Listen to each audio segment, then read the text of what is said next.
उमा महेश्वराय नमः। आप सभी का हमारे YouTube चैनल पर हार्दिक स्वागत है। आज सुने सोमवार व्रत की पौराणिक कथा।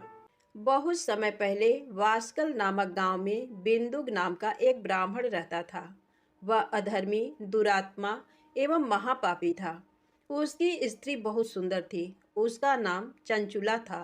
वह सदा उत्तम धर्म का पालन करती थी, परंतु बिंदु वेश्यागामी था। इस तरह कुकर्म करते हुए बहुत समय व्यतीत हो गया। उसकी स्त्री काम से पीड़ित होने पर भी स्वधर्म नाश के भय से क्लेश सहकर भी काफी समय तक धर्म भ्रष्ट नहीं हुई, परंतु आगे चलकर वह भी अपने दुराचारी पति के आचरण से प्रभावित होकर दुराचारिणी और अपने धर्म से विमुख हो गई। इस तरह दुराचार में डूबे हुए उन पति पत्नी का बहुत सा समय व्यर्थ बीत गया। वेश्यागामी, दूषित बुद्धि वाला वह दुष्ट ब्राह्मण बिंदु समयानुसार मृत्यु को प्राप्त हो नरक में चला गया।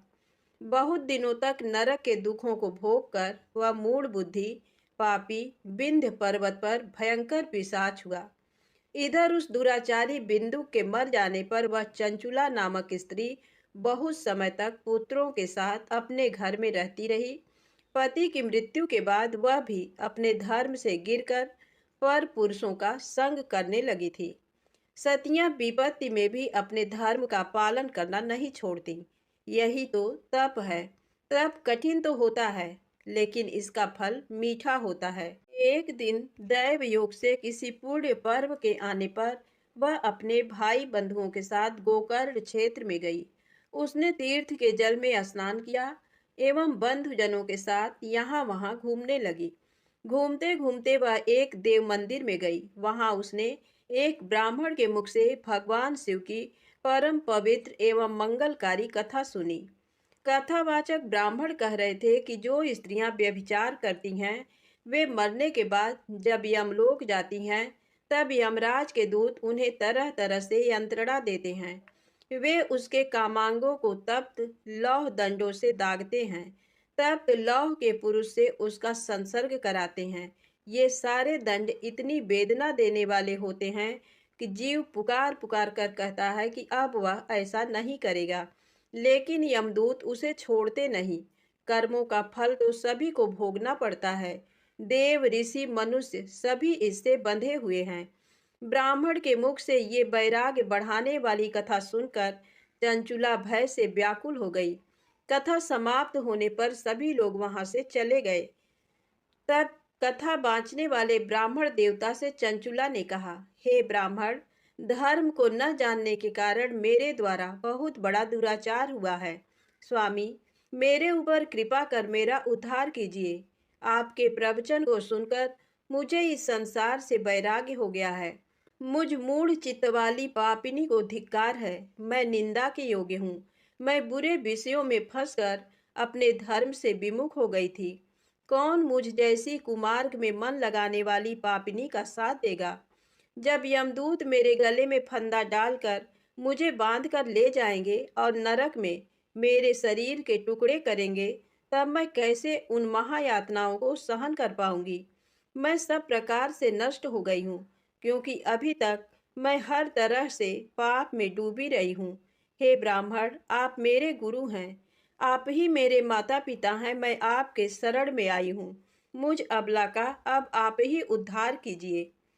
इस प्रकार विलाप करती हुई चंचुला ब्राह्मण देवता के चरणों में गिर पड़ी। तब ब्राह्मण ने उसे कृपा पूर्वक उठाया और इस प्रकार कहा, नारी, तुम सौभाग्यशाली हो जो भगवान शंकर की कृपा से तुमने वैराग्यपूर्ण ये कथा सुनी। कथा सुनकर समय से अपनी गलती का एहसास कर लिया है। तुम डरो मत और भगवान शिव की शरण में जाओ। उनकी परम कृपा से तुम्हारे सभी पाप नष्ट हो जाएंगे। मैं तुम्हें भगवान शिव की कथा सहित वह मार्ग बताऊंगा जिसके द्वारा तुम्हें सुख देने वाली उत्तम गति प्राप्त होगी। शिव कथा सुनने से तुम्हारी बुद्धि शुद्ध हो गई है और तुम्हें पश्चाताप हुआ है तथा मन में वैराग्य उत्पन्न हुआ है। पश्चाताप ही पाप करने वाले पापियों के लिए सबसे बड़ा प्रायश्चित है। जो मनुष्य अपने कुकर्म के लिए पश्चाताप नहीं करता, वह उत्तम गति प्राप्त नहीं करता। परंतु जिसे अपने कुकृत्य पर हार्दिक पश्चाताप होता है, वह अवश्य उत्तम गति का भागीदार होता है। इसमें कोई शक नहीं है। शुद्ध चित्त में ही भगवान शिव व पार्वती का वास होता है। वह शुद्धात्मा पुरुष सदा शिव के पद को प्राप्त होता है। इस कथा का श्रवण सभी मनुष्यों के लिए कल्याणकारी है, अतः इसकी आराधना व सेवा करनी चाहिए। हे ब्राह्मण पत्नी, तुम अन्य विषयों से अपने मन को हटाकर भगवान शंकर की इस परम पावन कथा को सुनो। इससे तुम्हारे चित्त की शुद्धि होगी और तुम्हें मोक्ष की प्राप्ति होगी। जो मनुष्य निर्मल हृदय से भगवान शिव के चरणों का चिंतन करता है, उसकी एक ही जन्म में मुक्ति हो जाती है। ये कहकर वे ब्राह्मण चुप हो गए। उनका हृदय करुणा से भर गया। वे ध्यान में मग्न हो गए। ब्राह्मण का ये उपदेश सुनकर चंचुला के नेत्रों में आनंद के आंसू छलक आए। वह हर्ष भरे हृदय से ब्राह्मण देवता के चरणों में गिर गई और हाथ जोड़कर बोली, मैं कृतार्थ हो गई। हे ब्राह्मण, शिव भक्तों में श्रेष्ठ स्वामिन, आप धन्य हैं। आप परमार्थदर्शी हैं और सदा परोपकार में लगे रहते हैं। साधो, मैं नरक के समुद्र में गिर रही हूँ, कृपा कर मेरा उद्धार कीजिए। जिस पौराणिक व अमृत के समान कथा की बात आपने की है, उसे सुनकर ही मेरे मन में वैराग्य उत्पन्न हुआ है। उस अमृतमयी कथा को सुनने के लिए मेरे मन में बड़ी श्रद्धा हो रही है। कृपया आप मुझे उसे सुनाइए। कथा सुनने की इच्छा मन में लिए हुए चंचुला उन ब्राह्मण देवता की सेवा में वहीं रहने लगी। उस गोकर्ण नामक महाक्षेत्र में उन ब्राह्मण देवता के मुख से चंचुला भगवान शिव की भक्ति, ज्ञान और वैराग्य बढ़ाने वाली और मुक्ति देने वाली परम उत्तम कथा सुनकर कृतार्थ हुई। उसका चित्त शुद्ध हो गया। वह अपने हृदय में शिव के सगुण रूप का चिंतन करने लगी। वह सदैव शिव के सच्चिदानंदमय स्वरूप का स्मरण करती थी। तत्पश्चात अपना समय पूर्ण होने पर चंचुला ने बिना किसी कष्ट के अपना शरीर त्याग दिया। उसे लेने के लिए एक दिव्य विमान वहां पहुंचा। ये विमान शोभा साधनों से सजा था एवं शिवगणों से सुशोभित था। चंचुला विमान से शिवपुरी पहुंची। उसके सारे पाप धुल गए। वह दिव्यांगना हो गई। वह गौरांगी देवी मस्तक पर अर्धचंद्र का मुकुट व अन्य दिव्य आभूषण पहने शिवपुरी में पहुंची। वहां उसने सनातन देवता त्रिनेत्रधारी महादेव शिव को देखा। सभी देवता उनकी सेवा में भक्तिभाव से उपस्थित थे। उनकी अंग कांति करोड़ों सूर्यों के समान प्रकाशित हो रही थी। 5 मुख और हर मुख में 3 नेत्र थे। मस्तक पर अर्धचंद्राकार मुकुट शोभायमान हो रहा था। कंठ में नील चिन्ह था। उनके साथ में देवी गौरी विराजमान थी, जो विद्युत पुंज के समान प्रकाशित हो रही थी। महादेव जी की कांति कपूर के समान गौर थी। उनके शरीर पर श्वेत वस्त्र थे तथा शरीर श्वेत भस्म से युक्त था। इस प्रकार भगवान शिव के परम उज्जवल रूप के दर्शन कर चंचुला बहुत प्रसन्न हुई। उसने भगवान को बारंबार प्रणाम किया और हाथ जोड़कर प्रेम, आनंद और संतोष से युक्त हो विनीत भाव से खड़ी हो गई। उसके नेत्रों से आनंदाश्रुओं की धारा बहने लगी। भगवान शंकर व भगवती गौरी उमा ने करुणा के साथ सौम्य दृष्टि से देखकर चंचुला को अपने पास बुलाया। गौरी उमा ने उसे प्रेम पूर्वक अपनी सखी बना लिया।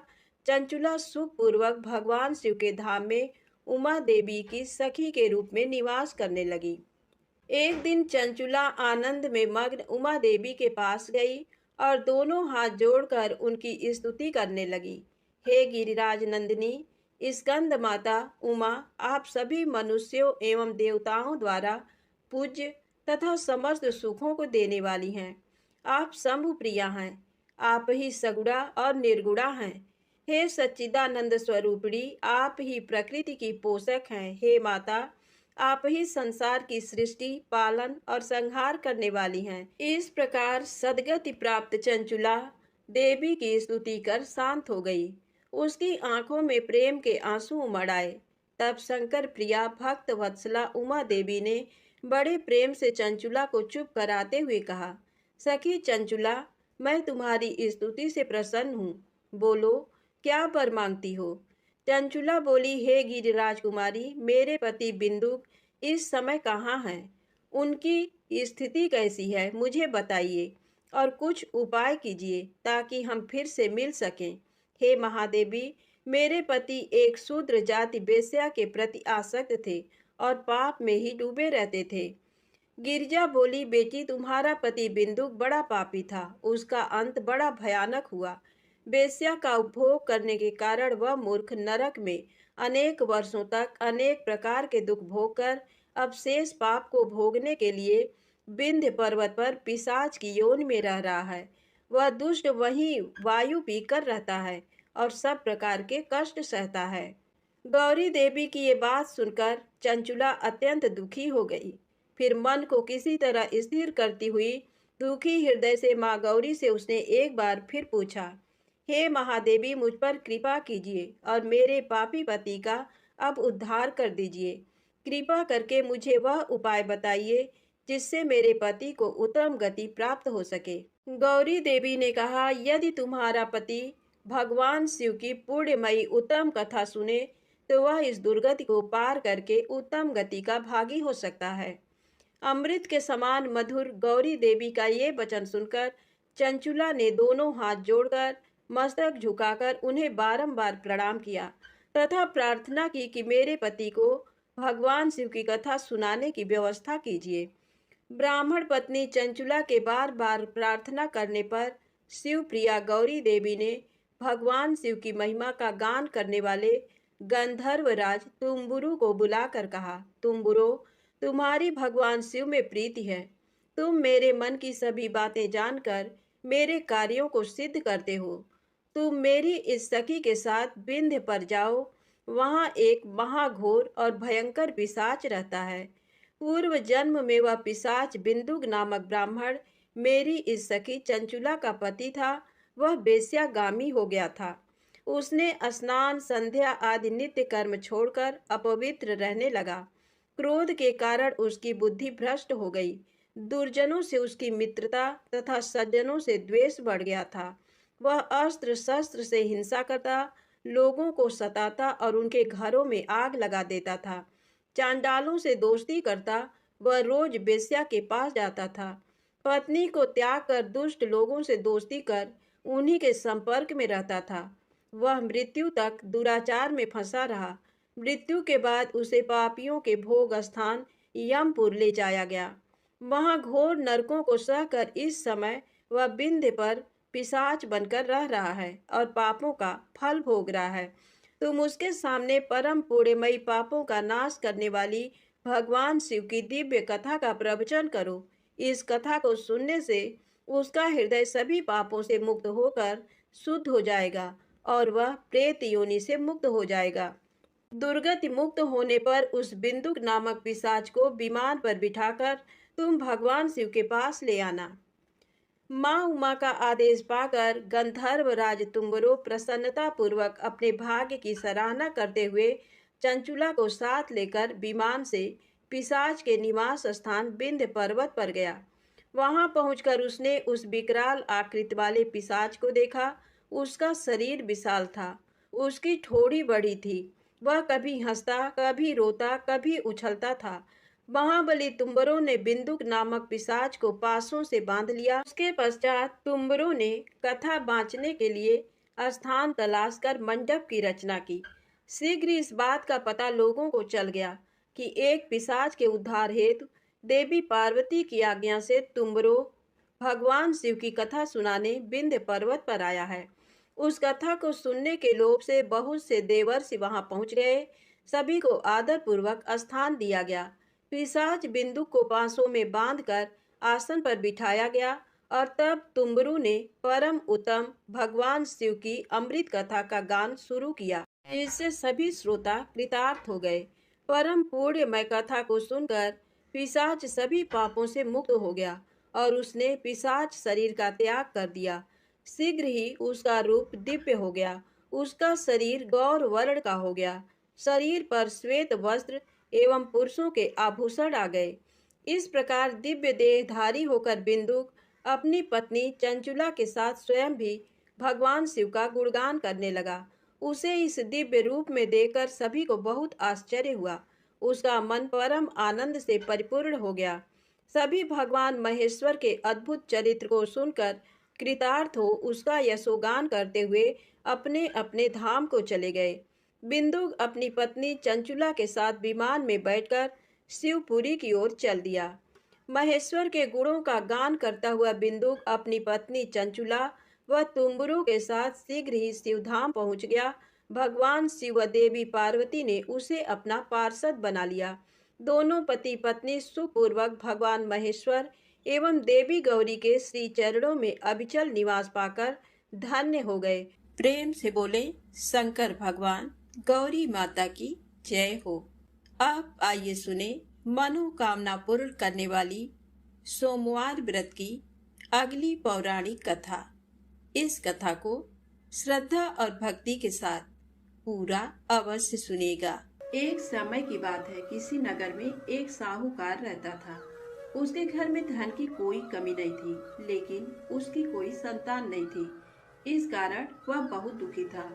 पुत्र प्राप्ति के लिए वह प्रत्येक सोमवार व्रत रखता था और पूरी श्रद्धा के साथ शिव मंदिर जाकर भगवान शिव और पार्वती जी की पूजा करता था। उसकी भक्ति देखकर एक दिन माँ पार्वती प्रसन्न हो गई और भगवान शिव से उस साहूकार की मनोकामना पूर्ण करने का आग्रह किया। पार्वती जी की इच्छा सुनकर भगवान शिव ने कहा कि हे पार्वती, इस संसार में हर प्राणी को उसके कर्मों का फल मिलता है और जिसके भाग्य में जो हो उसे भोगना ही पड़ता है। लेकिन पार्वती जी ने साहूकार की भक्ति का मान रखने के लिए उसकी मनोकामना पूर्ण करने की इच्छा जताई। माता पार्वती के आग्रह पर शिव जी ने साहूकार को पुत्र प्राप्ति का वरदान तो दिया, लेकिन साथ ही ये भी कहा कि उसके बालक की आयु केवल 12 वर्ष होगी। माता पार्वती और भगवान शिव की बातचीत को साहूकार सुन रहा था। उसे ना तो इस बात की खुशी थी और ना ही दुख। वह पहले की भांति शिव जी की पूजा करता रहा। कुछ समय के बाद साहूकार के घर एक पुत्र का जन्म हुआ। जब वो बालक 11 वर्ष का हुआ तो उसे पढ़ने के लिए काशी भेज दिया गया। साहूकार ने पुत्र के मामा को बुलाकर उसे बहुत सारा धन दिया और कहा कि तुम इस बालक को काशी विद्या प्राप्ति के लिए ले जाओ और मार्ग में यज्ञ कराना। जहाँ भी यज्ञ कराओ वहाँ ब्राह्मणों को भोजन कराते और दक्षिणा देते हुए जाना।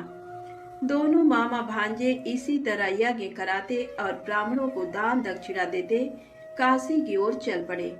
रात में एक नगर पड़ा जहाँ नगर के राजा की कन्या का विवाह था, लेकिन जिस राजकुमार से उसका विवाह होने वाला था वह एक आंख से काना था। राजकुमार के पिता ने अपने पुत्र के काना होने की बात को छुपाने के लिए एक चाल सोची। साहूकार के पुत्र को देखकर उसके मन में एक विचार आया। उसने सोचा क्यों न इस लड़के को दूल्हा बनाकर राजकुमारी से विवाह करा दूं। विवाह के बाद इसको धन देकर विदा कर दूंगा और राजकुमारी को अपने नगर ले जाऊंगा। लड़के को दूल्हे के वस्त्र पहनाकर राजकुमारी से विवाह कर दिया गया। लेकिन साहूकार का पुत्र ईमानदार था। उसे ये बात न्याय संगत नहीं लगी। उसने अवसर पाकर राजकुमारी के चुन्नी के पल्ले पर लिखा कि तुम्हारा विवाह तो मेरे साथ हुआ है, लेकिन जिस राजकुमार के संग तुम्हें भेजा जाएगा वह एक आंख से काना है। मैं तो काशी पढ़ने जा रहा हूँ। जब राजकुमारी ने चुन्नी पर लिखी बातें पढ़ी तो उसने अपने माता पिता को ये बात बताई। राजा ने अपनी पुत्री को विदा नहीं किया, जिससे बारात वापस चली गई। दूसरी ओर साहूकार का लड़का और उसका मामा काशी पहुँचे और वहां जाकर उन्होंने यज्ञ किया। जिस दिन लड़के की आयु 12 साल की हुई उसी दिन यज्ञ रखा गया। लड़के ने अपने मामा से कहा कि मेरी तबीयत कुछ ठीक नहीं है। मामा ने कहा कि तुम अंदर जाकर सो जाओ। शिव जी के वरदान के अनुसार कुछ ही देर में उस बालक के प्राण निकल गए। मृत भांजे को देख उसके मामा ने विलाप शुरू किया। संयोगवश उसी समय शिव जी और माता पार्वती उधर से जा रहे थे। पार्वती ने भगवान से कहा, स्वामी, मुझे इसके रोने के स्वर सहन नहीं हो रहा है। आप इस व्यक्ति के कष्ट को अवश्य दूर करें। जब शिव जी मृत बालक के समीप गए तो वह बोले कि ये उसी साहूकार का पुत्र है जिसे मैंने 12 वर्ष की आयु का वरदान दिया। अब इसकी आयु पूरी हो चुकी है, लेकिन मातृभाव से विभोर माता पार्वती ने कहा कि हे महादेव, आप इस बालक को और आयु देने की कृपा करें, अन्यथा इसके वियोग में इसके माता पिता भी तड़प तड़प कर मर जाएंगे। माता पार्वती के आग्रह पर भगवान शिव ने उस लड़के को जीवित होने का वरदान दिया। शिव जी की कृपा से वह लड़का जीवित हो गया। शिक्षा समाप्त करके लड़का मामा के साथ अपने नगर की ओर चल दिया। दोनों चलते हुए उसी नगर में पहुंचे जहां उसका विवाह हुआ था। उस नगर में भी उन्होंने यज्ञ का आयोजन किया। उस लड़के के ससुर ने उसे पहचान लिया और महल में ले जाकर उसकी खातिरदारी की और अपनी पुत्री को विदा किया। इधर साहूकार और उसकी पत्नी भूखे प्यासे रहकर बेटे की प्रतीक्षा कर रहे थे। उन्होंने प्रण कर रखा था कि यदि उन्हें अपने बेटे की मृत्यु का समाचार मिला तो वह भी प्राण त्याग देंगे, परंतु अपने बेटे के जीवित होने का समाचार पाकर वह बेहद प्रसन्न हुए।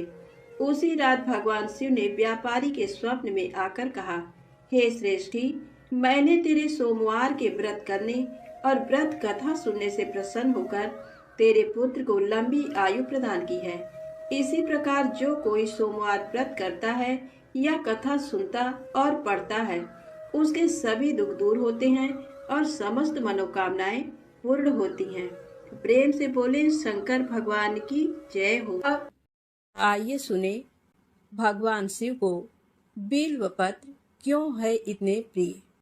एक बार नारद जी ने भोलेनाथ की स्तुति कर पूछा, प्रभु, आपको प्रसन्न करने के लिए सबसे उत्तम और सुलभ साधन क्या है? हे त्रिलोकीनाथ, आप तो निर्विकार और निष्काम हैं। आप सहज ही प्रसन्न हो जाते हैं। फिर भी मेरी जानने की इच्छा है कि आपको क्या प्रिय है। तब शिव जी बोले, नारद जी, वैसे तो मुझे भक्त के भाव सबसे प्रिय हैं, फिर भी आपने पूछा है तो बताता हूँ। मुझे जल के साथ साथ बिल्व पत्र बहुत प्रिय हैं। जो अखंड बिल्व पत्र मुझे श्रद्धा से अर्पित करते हैं, मैं उन्हें अपने लोक में स्थान देता हूँ। नारद जी भगवान शंकर और माता पार्वती की वंदना कर अपने लोक को चले गए। उनके जाने के पश्चात पार्वती जी ने शिव जी से पूछा, हे प्रभु, मेरी ये जानने की बड़ी उत्कट इच्छा हो रही है कि आपको बिल्व पत्र इतने प्रिय क्यों हैं। कृपा करके मेरी जिज्ञासा शांत करें। तब शिव जी बोले, हे शिवे, बिल्व के पत्ते मेरी जटा के समान हैं। उसका त्रिपत्र यानी 3 पत्ते ऋग्वेद, यजुर्वेद और सामवेद हैं। शाखाएं समस्त शास्त्र का स्वरूप हैं। बिल्व वृक्ष को आप पृथ्वी का कल्प वृक्ष समझें, जो ब्रह्मा विष्णु शिव स्वरूप हैं। स्वयं महालक्ष्मी ने शैल पर्वत पर बिल्व वृक्ष रूप में जन्म लिया था। ये सुनकर पार्वती जी कौतूहल में पड़ गईं। उन्होंने पूछा, देवी लक्ष्मी ने आखिर बिल्व वृक्ष का रूप क्यों लिया? आप ये कथा विस्तार से कहें। तब भोलेनाथ ने माता पार्वती को कथा सुनानी शुरू की। हे देवी, सतयुग में ज्योति रूप में मेरे अंश का रामेश्वर लिंग था। ब्रह्मा आदि देवों ने उसका विधिवत पूजन अर्चन किया था। फलतः मेरे अनुग्रह से वाग देवी सबकी प्रिया हो गई। वे भगवान विष्णु को सतत प्रिय हो गई। मेरे प्रभाव से भगवान केशव के मन में वाग देवी के लिए जितनी प्रीति हुई, वह स्वयं लक्ष्मी को नहीं भाई। अतः लक्ष्मी देवी चिंतित और रुष्ट होकर परम उत्तम श्री शैल पर्वत पर चली गईं। वहां उन्होंने मेरे लिंग विग्रह की उग्र तपस्या प्रारंभ कर दी।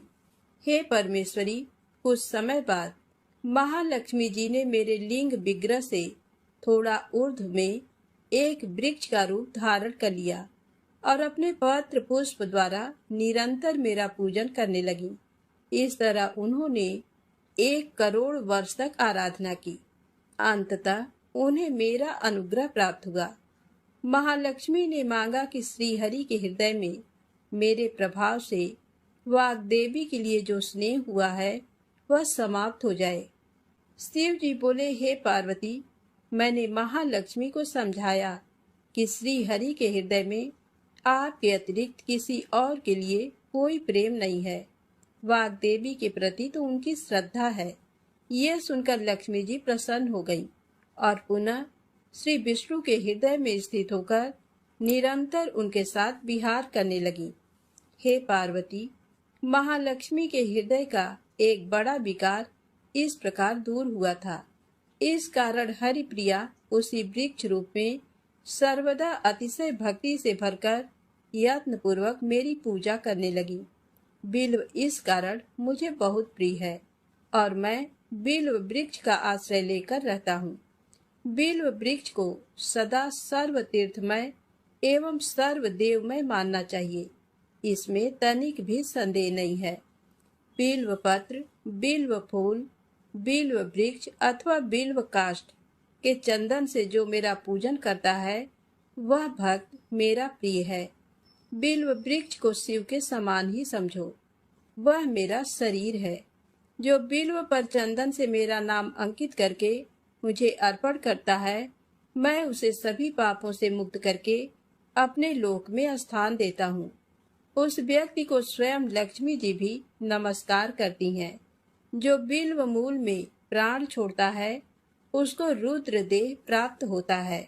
तो प्रेम से बोले शंकर भगवान की जय हो। अब आइए सुने दूसरी पौराणिक कथा। एक समय शिव जी महाराज पार्वती जी के साथ हरिद्वार में घूम रहे थे। पार्वती जी ने देखा कि सहस्त्रों मनुष्य गंगा में नहा नहाकर हर हर गंगे कहते चले जा रहे हैं, परंतु प्रायः सभी दुखी और पाप परायण हैं। तब पार्वती जी ने बड़े आश्चर्य से शिव जी से पूछा कि हे देव, गंगा में इतनी बार स्नान करने पर भी इनके पाप और दुखों का नाश क्यों नहीं हुआ? क्या गंगा में सामर्थ्य नहीं रहा? तब शिव जी ने कहा, प्रिय, गंगा में तो वही सामर्थ्य है, परंतु इन लोगों ने पापनाशनी गंगा में स्नान ही नहीं किया है, तब इन्हें लाभ कैसे हो? पार्वती जी ने आश्चर्य से कहा कि स्नान कैसे नहीं किया?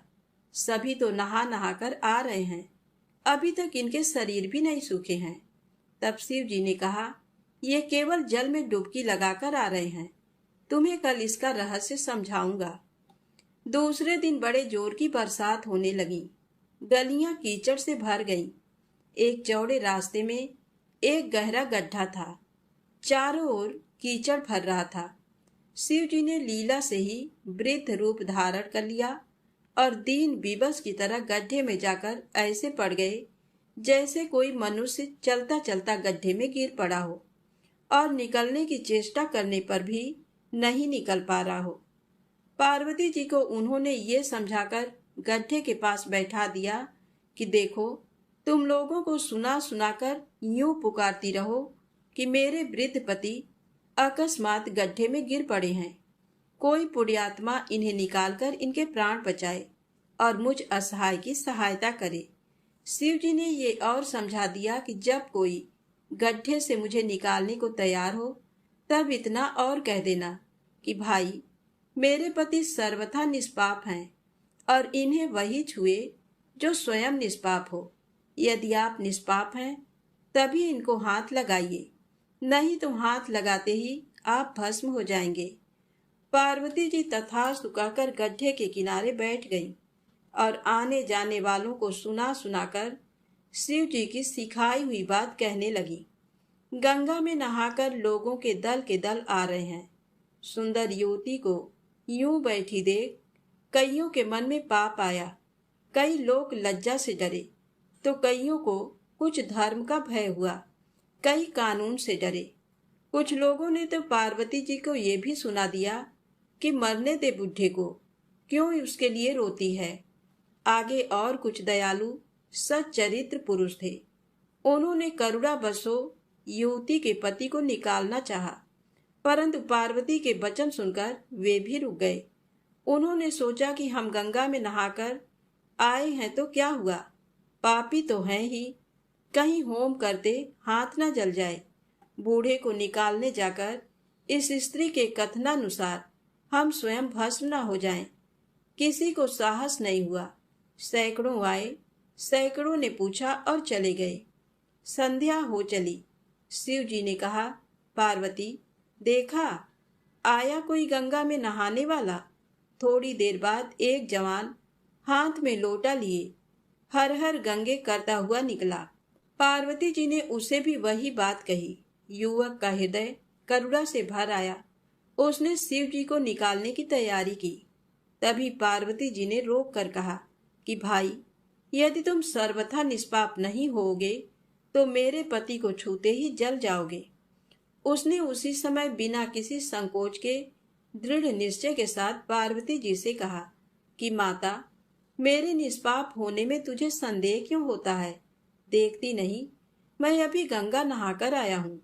भला गंगा में गोता लगाने के बाद भी कभी पाप रहते हैं? तेरे पति को निकालता हूँ। युवक ने लपक कर बूढ़े को ऊपर उठा लिया। शिवजी और पार्वती जी ने उसे अधिकारी समझकर अपना असली स्वरूप प्रकट कर उसे दर्शन देकर कृतार्थ किया। शिव जी ने पार्वती से कहा कि इतने लोगों में से इस एक ने ही गंगा स्नान किया है। इसी दृष्टांत के अनुसार जो लोग बिना श्रद्धा और विश्वास के केवल दम्भ के लिए गंगा स्नान करते हैं, उन्हें वास्तविक फल नहीं मिलता। परंतु इसका ये मतलब नहीं कि गंगा स्नान व्यर्थ जाता है। विश्वास के साथ किए गए गंगा स्नान का मिलता है वास्तविक फल। शिव जी ने कहा, मैं आपसे भली भांति निश्चित किया हुआ सिद्धांत कहता हूँ। मेरे वचन मिथ्या नहीं है कि जो मनुष्य श्रीहरि का भजन करते हैं वे अत्यंत दुस्तर संसार सागर को सहज ही पार कर जाते हैं। तो प्रेम से बोले, शंकर भगवान की जय हो, गौरी माता की जय हो। अब आइए सुने भगवान शिव की दूसरी कथा, बैजू के भोले बाबा बैजनाथ। बैजू निहायत ही सीधा और सरल इंसान सवेरे शाम जानवर चराता और बाकी का समय मंदिर की साफ सफाई में। एक बार पुजारी बाबा 2 महीने के लिए तीर्थ पे जा रहे थे। बैजू को बुलाया और कहा, बैजू, मंदिर की सारी जिम्मेदारी तुम्हारे ऊपर है और एक बार भोलेनाथ को भोग लगाए बिना खुद भोजन मत ग्रहण करना।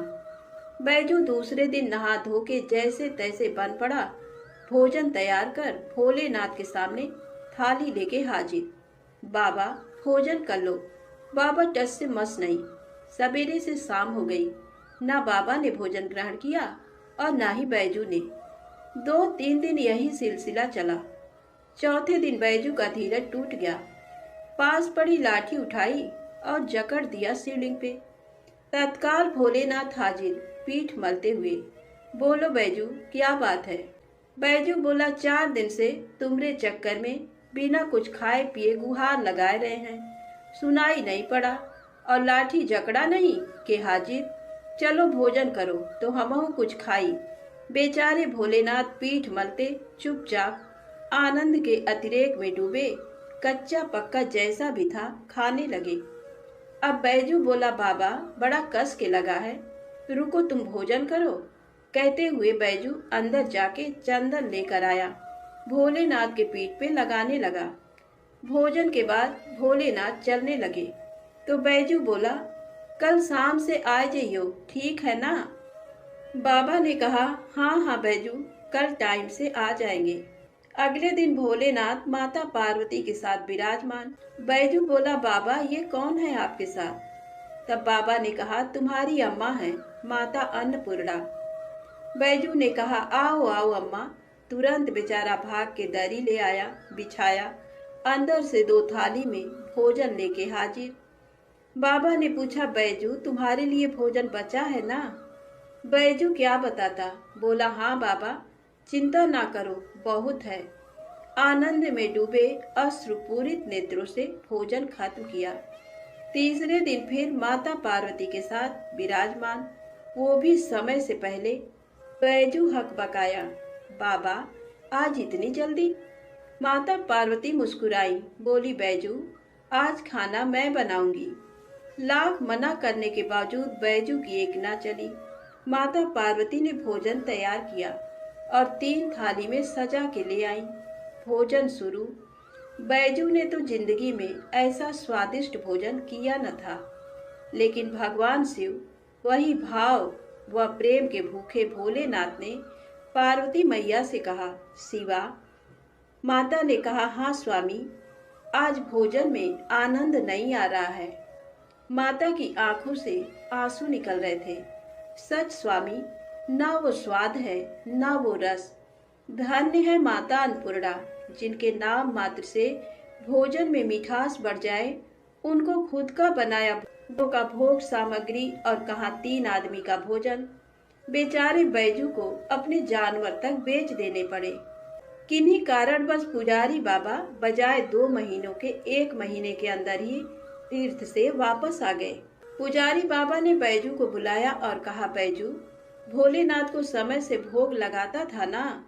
बैजू ने कहा, हाँ पुजारी बाबा, पर बाबा तुम तो कहत रहे हो कि वो अकेले आएंगे, पर वो तो माता अन्नपूर्णा के साथे आवत रहे और दोनों जने कस के भोजनों करत रहे। हमका आपन जानवर तक बेचे के पड़ा। पुजारी बाबा अपलक बैजू को निहार रहे थे। जानते थे कि ये झूठ बोल नहीं सकता। तो क्या भोलेनाथ माता पार्वती के साथ आते थे? तब बाबा ने कहा, बैजू, आज तुम फिर भोग लगाओ, देखें कौन कौन आता है। बैजू बेचारा समय से भोजन लेके हाजिर। बुलाना शुरू। काहे को भोलेनाथ आए। बुलाते बुलाते थक गया, पर ना भोलेनाथ को आना था ना वो आए। बाबा, बाबा, लाठी ना उठाऊंगा, चाहे तुम आओ या ना आओ, लाठी ना उठाऊंगा बाबा, लाठी ना उठाऊंगा। बस शिवलिंग पकड़ के रोए जा रहा था और यही बोल रहा था, बाबा लाठी ना उठाऊंगा। तभी अचानक आवाज आई, बैजू, आंखें खोलो बैजू, हम आ गए, आंखें खोलो बैजू। सामने ही माता पार्वती और भोलेनाथ विराजमान थे। लिपट गया चरणों में। माँ, बाबा, जो आज तुम न आते तो जान दे देता मैं अपनी। भोलेनाथ ने बैजू को हृदय से लगाया। बोले, बैजू, बेमोल बिक गया तेरे हाथों में। सुन, आज से मुझसे पहले लोग तेरा नाम लेंगे, फिर मेरा। आगे बैजू, पीछे नाथ, बैजनाथ। तो प्रेम से बोले, बाबा बैजनाथ जी की जय हो। अब आइए सुने सोमवार व्रत की अगली पौराणिक कथा। एक बार माता पार्वती ने भगवान शिव से कहा कि प्रभु, मैंने पृथ्वी पर देखा है कि जो व्यक्ति पहले से ही अपने प्रारब्ध से दुखी है, आप उसे और ज्यादा दुख प्रदान करते हैं, और जो सुख में है आप उसे दुख नहीं देते हैं। भगवान ने इस बात को समझाने के लिए माता पार्वती को धरती पर चलने के लिए कहा और दोनों ने इंसानी रूप में पति पत्नी का रूप लिया और एक गांव के पास डेरा जमाया। शाम के समय भगवान ने माता पार्वती से कहा कि हम मनुष्य रूप में यहाँ आए हैं, इसलिए यहाँ के नियमों का पालन करते हुए हमें यहाँ भोजन करना होगा। इसलिए मैं भोजन की सामग्री की व्यवस्था करता हूँ, तब तक तुम भोजन बनाओ। जब भगवान के जाते ही माता पार्वती रसोई में चूल्हे को बनाने के लिए बाहर से ईंटें लेने गईं और गांव में कुछ जर्जर हो चुके मकानों से ईंटें लाकर चूल्हा तैयार कर दिया। चूल्हा तैयार होते ही भगवान वहां पर बिना कुछ लाए ही प्रकट हो गए। माता पार्वती ने उनसे कहा, आप तो कुछ लेकर नहीं आए, भोजन कैसे बनेगा? भगवान बोले, पार्वती, अब तुम्हें इसकी जरूरत नहीं पड़ेगी। भगवान ने माता पार्वती से पूछा कि तुम चूल्हा बनाने के लिए इन ईंटों को कहाँ से लेकर आई? तो माता पार्वती ने कहा, प्रभु, इस गांव में बहुत से ऐसे घर भी हैं जिनका रख रखाव सही ढंग से नहीं हो रहा है। उनकी जर्जर हो चुकी दीवारों से मैं ईंटें निकाल कर ले आई। भगवान ने फिर कहा, जो घर पहले से खराब थे तुमने उन्हें और खराब कर दिया। तुम ईंटें उन सही घरों की दीवार से भी तो ला सकती थी। तब माता पार्वती बोली, प्रभु, उन घरों में रहने वाले लोगों ने उनका रखरखाव बहुत सही तरीके से किया है और वो घर सुंदर भी लग रहे हैं। ऐसे में उनकी सुंदरता को बिगाड़ना उचित नहीं होता। भगवान बोले, पार्वती, यही तुम्हारे द्वारा पूछे गए प्रश्न का उत्तर है।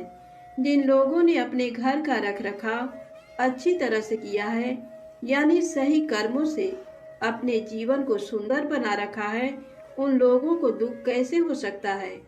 मनुष्य के जीवन में जो भी सुखी है वो अपने कर्मों के द्वारा सुखी है, और जो दुखी है वो अपने कर्मों के द्वारा दुखी है।